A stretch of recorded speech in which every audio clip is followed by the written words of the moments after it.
അവൻ ആ പൊങ്കാലയെടുത്ത് അവന്റെ തലവഴിയെ ഒഴിച്ച് അവൻ സ്വയം നശിക്കുന്നതിന് തുല്യമാണ് അവൻ ചെയ്യുന്നത്. അങ്ങനെ ഒരുത്തൻ വന്ന് ചെയ്താൽ, ഒരുത്തി ആര് വന്ന് ചെയ്തു, ഏതൊരു വ്യക്തി വന്ന് ചെയ്തു, അവർ സ്വയം നശിക്കുന്നതിന് തുല്യമാണ്.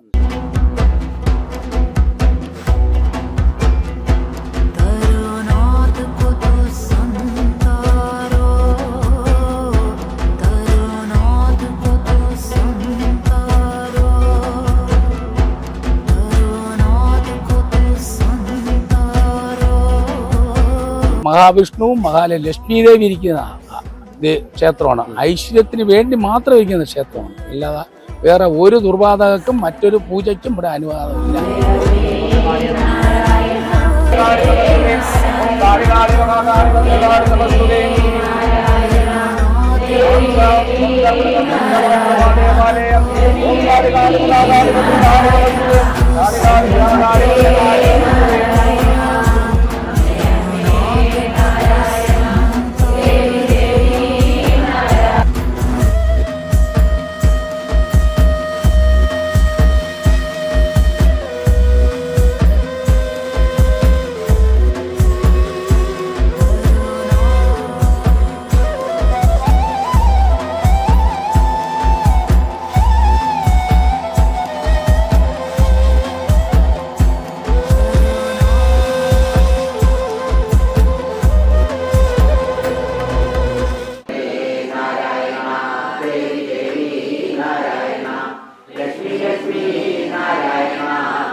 ഇന്ന് ഞങ്ങൾ ചോദിക്കുന്ന, ഒരാളിനെ നശിപ്പിക്കാൻ വേണ്ടിയിട്ട് പ്രാർത്ഥിച്ചു കഴിഞ്ഞാൽ ആ പ്രാർത്ഥന ഇവിടുത്തെ ദൈവം കേൾക്കുന്നു?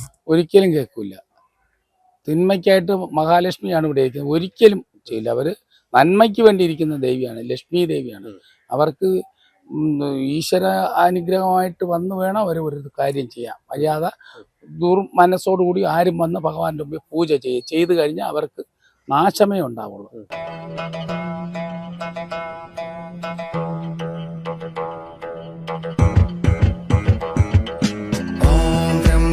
यजामहे सुगन्धिं पुष्टिं वर्धनाम् उर्वारुकमिव बन्धनान् मृत्यो वृक्षयमामृतात् ॐ त्र्यम्बकं यजामहे सुगन्धिं पुष्टिं वर्धनाम् उर्वारुकमिव बन्धनान् मृत्यो എഴുതിയിൽ നിൽക്കുന്ന പോലെ ആ പൂജയുടെ ആ ലാസ്റ്റ് മോഹനാകും ഒരു കുളിർ, ഭയങ്കര ദേഹത്തൊക്കെ ഒരു കുളിരടിക്കും. सुगन्धिं पुष्टिं वर्धनाम् उर्वारुकमिव बन्धनान् मृत्यो वृक्षयमामृतात् ॐ त्र्यम्बकं यजामहे सुगन्धिं पुष्टिं वर्धनाम् उर्वारुकमिव बन्धनान् मृत्यो वृक्षयमामृतात्.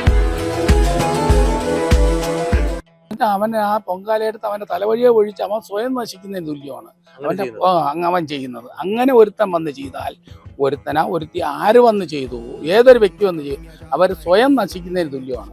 അവരെ സന്താന പരമ്പര നശിക്കും ഒരിക്കലും. പിന്നെ ഒരു 7 തലമുറ അത് നിൽക്കും. അത് പൊങ്കാലയെന്ന് വെച്ചാൽ എന്തെന്ന് ആദ്യം അറിയാവുന്നവരുമായിട്ട് തിരക്കിയിട്ട് വേണം നിങ്ങൾ എന്നോട് ചോദിക്കാൻ. അത്രയും ശക്തിയാണ്. ഏറ്റവും വലിയ ദൈവവിശ്വാസത്തിൽ ഏറ്റവും വലിയ പൂജ പൊങ്കാല. അത് കഴിഞ്ഞ ബാക്കി എന്തോ. ഏതൊരു ദേവനും നമ്മൾ അവർക്കൊരു പൊങ്കാല സമർപ്പണം ചെയ്ത് അതിൽ കവിഞ്ഞൊരു പൂജ ഭഗവാൻ വേറെ ഇല്ല.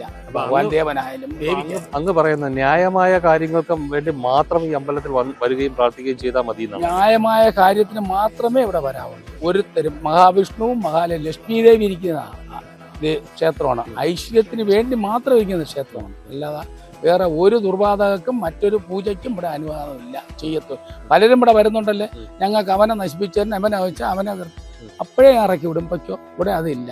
ഇവിടെ നന്മേരെ കേസ് വല്ലതും ഉണ്ടെങ്കിൽ പറയുക, ഈശ്വരാധീനമായിട്ടുള്ള കാര്യങ്ങൾ വല്ലതും ഉണ്ടെങ്കിൽ പറയുക. അതിനുള്ള പൂജകൾ ഭഗവാൻ ഒപ്പിച്ചു. അല്ലാത്ത ഒരു പൂജയും ഇവിടെ നമ്മൾ ചെയ്യില്ല. ഒരിക്കലും ഇതിനായിട്ട് ഇറക്കിയാൻ വിട്ടിട്ടുണ്ട്. ഇതിനായിട്ട് വരരുത്, വന്നേ കൂടെ വന്നു കഴിഞ്ഞാൽ നിങ്ങളെ സർവ്വനാശമാണ്. ഇവിടെ അത് ചെയ്യില്ല. ഇവിടെ സത്യസന്ധമായുള്ള പൂജയാണ്. മഹാവിഷ്ണുവും മഹാലക്ഷ്മിയും ഇരിക്കുന്ന ക്ഷേത്രമാണ്. അത് ഭൂമിയിലെ ഏക ക്ഷേത്രമാണ്. ഈ ഭൂമി വേറൊരു ക്ഷേത്രമില്ല. അർത്ഥനാരീശ്വര സ്വഭാവത്തിരിക്കുന്ന ഒരു ക്ഷേത്രം ഭൂമി വേറെ ഇല്ല. ഉണ്ടെങ്കിൽ ആരെങ്കിലും ഉണ്ടെങ്കിൽ കാണിക്കാം. ഈ ലക്ഷ്മി ദേവിയും മഹാവിഷ്ണുവും നിലനിൽക്കുന്ന ഈ ഒരു അമ്പലത്തിൽ ഇത്തരത്തിലുള്ള മറ്റുള്ളവർക്ക് തിന്മയുണ്ടാക്കുന്ന കാര്യങ്ങൾ വന്ന് പ്രാർത്ഥിച്ചാൽ പോലും ഒരു പക്ഷേ ഇവിടുത്തെ ദൈവീ ചൈതന്യം അല്ലെങ്കിൽ ദൈവത്തിന്റെ ആണ് ഈ ക്ഷേത്രത്തിന്റെ ഭാരവാഹി കൂടിയായിട്ടുള്ള ജയദേവൻ അദ്ദേഹം പറയുന്നത്. ഒപ്പം തന്നെ നന്മയുള്ള കാര്യങ്ങൾ വന്ന് പ്രാർത്ഥിച്ചാൽ 100% ബലമാണ് അല്ലേ? നന്മയുള്ള കാര്യങ്ങൾ വന്ന് പ്രാർത്ഥിച്ചാൽ അവർക്ക് 100%, 101% ഫലമാണ്. തിന്മയായിട്ട് വന്നാൽ അവരെ സർവ്വനാശം. അപ്പോൾ നമ്മൾ ഇത് കാണുന്ന പ്രേക്ഷകർക്ക് ഒന്നുകൂടി ഒന്ന് മനസ്സിലാവാൻ വേണ്ടി പറയാം. ഈ നന്മയുള്ള കാര്യങ്ങൾ എന്ന് പറയുമ്പോൾ എന്തൊക്കെ കാര്യങ്ങൾ അതിൽ ഉൾപ്പെടും? പ്രധാനമായിട്ടും ലക്ഷ്മി ദേവിയാണ്. സാമ്പത്തികത്തിന് ഉള്ള പ്രശ്നമാണ് കൂടുതൽ ആൾക്കാർ. അവർക്ക് എന്താണ് സാമ്പത്തിക ബുദ്ധിമുട്ടാണ് ദേവിയുടെ മുമ്പിൽ നിന്ന് മഹാലക്ഷ്മി പൂജ ചെയ്യാം, ലക്ഷ്മി നാരായണ പൂജ ചെയ്യാം, ലക്ഷ്മി പൂജ ചെയ്യാം.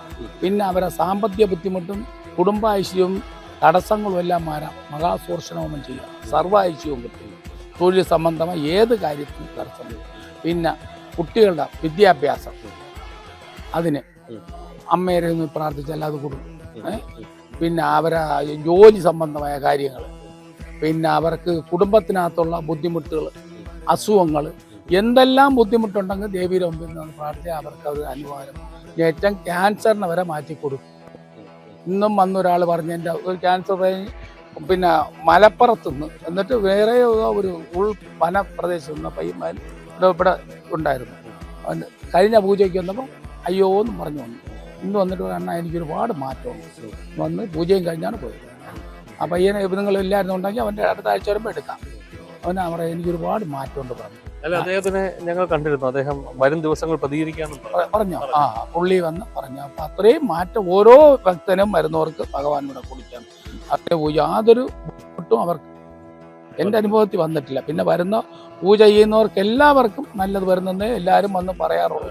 അതുകൊണ്ടൊന്നും അവരാലുള്ള പൈസ ഇവിടെ 10,000 10,000 ഒന്നും ഇവിടെ ഇല്ല. അവൻ്റെ ഒരു 100 ഉണ്ടെങ്കിൽ 100 വാങ്ങിച്ചിട്ടും വണ്ടിക്കൂലി പൈസയും കൊടുത്ത് ഇവിടെ പൂജ ചെയ്യാൻ ചെയ്യുന്നുണ്ട്. ഇവിടെ ഈ ആളുകൾ പറയുന്ന കണക്ക് ഒരു കാവട്യവും ഇവിടെ ഇല്ല. ഒന്നുമില്ല. സത്യസന്ധമായിട്ട് പറയുന്നുണ്ട്. ചിലരൊക്കെ വരുന്നുണ്ട്.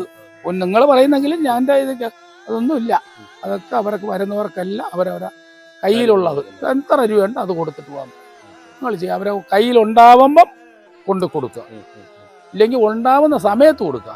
ഞങ്ങളിവിടെ വന്ന് ഇവിടുത്തെ ഈ ഭക്തരുടെയൊക്കെ ചില അനുഭവങ്ങളൊക്കെ ചോദിച്ച് മനസ്സിലാക്കാറുണ്ട്. അപ്പോൾ ഇപ്പോഴല്ല, മുൻപൊരു ദിവസം ഒരു ഭക്തൻ വന്നിട്ട് പറഞ്ഞു, അയാൾ പലിശയ്ക്ക് കുറേ പൈസ കൊടുത്തു. അയാൾ പലിശയും കൂട്ടി വലിയൊരു എമൗണ്ട് ഒക്കെ പറഞ്ഞു. അത് കിട്ടാൻ വേണ്ടി വന്ന് പ്രാർത്ഥിച്ചു എന്ന് പറഞ്ഞു. അങ്ങനെ പലിശ കിട്ടാൻ വേണ്ടി പ്രാർത്ഥിക്കുന്നത് ശരിയാണോ? കിട്ടാൻ വേണ്ടി പ്രാർത്ഥിക്കുന്നത് ശരിയല്ല. കൊടുത്ത പൈസ കിട്ടണേന്ന് പറഞ്ഞ ഭഗവാനെ പറ. അങ്ങനെ ഒരുപാട്, അതാണ് എൻ്റെ ന്യായം. അങ്ങനെ ഒരുപാട് പേർക്ക് കിട്ടുകയും ചെയ്തു, കിട്ടിയിട്ടുണ്ട്. കഴിഞ്ഞ ഒരു വീഡിയോത്തിൽ നിങ്ങൾ തന്നെ ഇട്ടുണ്ടല്ലോ, ഓണത്തിന് ഉത്രാടത്തിൻ്റെ പൂരാടത്തിൻ്റെ കഞ്ഞി വയ്ക്കാന്ന് പറഞ്ഞ് അവൻ കൊടുത്ത പൈസ കിട്ടിയില്ല. ഈ വർഷങ്ങൾക്ക് മുമ്പ് കൊടുത്ത പൈസ കിട്ടിയില്ല. ഉത്രാടത്തിൻ്റെ അന്ന് അവൻ പൂരാടത്തിൻ്റെ അരി വാങ്ങിക്കാൻ പൈസയില്ല. അവിടെ നിന്ന് പ്രാർത്ഥിച്ചു. നെടുമങ്ങാടുള്ള നെയ്യാറ്റിൻകരയുള്ള കാലം, നെയ്യാറ്റിൻകരയുള്ള ഒരു ഭക്തൻ ഈ വീഡിയോ കണ്ടിട്ട് വവ്വാക്കുന്ന് ലക്ഷ്മി നാരായണ സ്വാമിയെ വിളിച്ച് പ്രാർത്ഥിച്ചു. ഓരോ ദിവസങ്ങൾ കഴിയുന്നതോറും ധാരാളമായിട്ട് പുതിയതായിട്ടും ആളുകൾ പുതിയതായിട്ട് തന്നെ ഓരോ ദിവസവും പുതിയ ആളുകളാണ്. ഒരാഴ്ചയുടെ അടുത്താണ് അങ്ങനെ സ്ഥിരം വന്നിട്ടിരിക്കുക. ഏതായാലും വവ്വാക്കുന്ന് ലക്ഷ്മി നാരായണ ക്ഷേത്രം ഇന്ന് ഈ ഒരു പ്രദേശം വിട്ട് കേരളത്തിൽ എന്ന് മാത്രം പറഞ്ഞാൽ ചിലപ്പോൾ ഒരുപക്ഷെ മതിയാകില്ല. ഇന്ത്യ ഒട്ടാകെ അല്ലെങ്കിൽ ലോകമെമ്പാടുമുള്ള മലയാളികളുടെയും മറ്റ് സംസ്ഥാനങ്ങളിലുള്ള ആളുകളുടെയും ഒക്കെ പ്രാർത്ഥനയ്ക്ക് ബലം കൊടുത്ത് ഈ വവ്വാക്കുന്ന് ലക്ഷ്മി നാരായണ ക്ഷേത്രം, പാരിപ്പള്ളിയിലുള്ള ക്ഷേത്രം ലോകത്തിൽ തന്നെ ഒരു ഖ്യാതി നേടിയ അമ്പലമായി മാറാൻ കഴിഞ്ഞിരിക്കുകയാണ്. यजामहे सुगन्धिं पुष्टिं वर्धना उर्वारुकमिव बन्धना मृत्योर्वृक्षयमावृतात् ॐ त्र्यम्बकं यजामहे सुगन्धिं पुष्टिं वर्धना उर्वारुकमिव बन्धना मृत्योर्वृक्षयमावृतात्